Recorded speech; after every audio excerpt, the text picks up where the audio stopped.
सम्माननीय सभामुख महोदय, आज म बर्दियाको बाँसगढी नगरपालिका वार्ड नम्बर 2 बस्ने होम बहादुर नेपालीको जीवन रक्षाका लागि यो सदनमा उभिएको छु।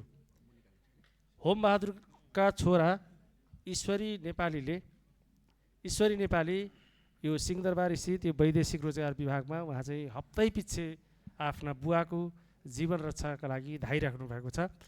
उहाँका अनुसार होम बहादुर नेपाली 2 वर्ष अगाडि दुबई जानुभएको रहेछ र उहाँ चाहिँ सप्लाई कम्पनीमा काम गर्नु हुँदो रहेछ र सप्लाई कम्पनीमा निकै कम पारिश्रमिक भइसकेपछि एकजना पाकिस्तानी नागरिकसँग उहाँ सम्पर्क हुन्छ र उहाँलाई ऋण दिलाइदिन्छु भनेर उहाँको एटिएम र पासपोर्टहरू लिन्छ र ऋण लिन्छ र त्यसपछि ती पाकिस्तानी नागरिक फरार हुन्छन् र उनलाई घर फर्काउनका लागि निजका परिवारहरूले 1 लाख रुपियाँ नेपाली पठाउनुहुन्छ र घर फर्किँदै गर्दा उहाँ चाहिँ एयरपोर्टबाट पक्राउ पर्नुहुन्छ र पक्राउ गरेर उहाँलाई चाहिँ त्यहाँकै कानुनअनुसार जेल राखिन्छ।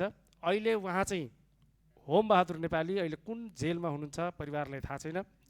छोरा ईश्वरी नेपालीका अनुसार अहिले चाहिँ 25 देखि 30 लाखसम्म यो नेपाली दूतावास र काउन्सिलरसँग सम्पर्क गर्दा कानुनी हायर गर्न वकिल हायर गर्न 25 देखि 30 लाखसम्म खर्च हुने भएको हुँदा हामीसँग पैसा छैन। उहाँहरू चाहिँ सुकुम्बासी हुनुहुन्छ, छाक तर्न धौतौ छ र उहाँहरूले भन्नुभएको छ हामी यति पैसा देखेका पनि छैनौँ, सुनेका पनि छैनौँ, सरकारलाई सुनाइदिनु होला, हामी मर्न र बाँच्न भएका छौँ, हामीलाई सरकारले सहयोग गरोस्, बुवाको जीवन रक्षाका लागि सरकारले सहयोग गरोस् भन्ने अपिल गर्नुभएको छ।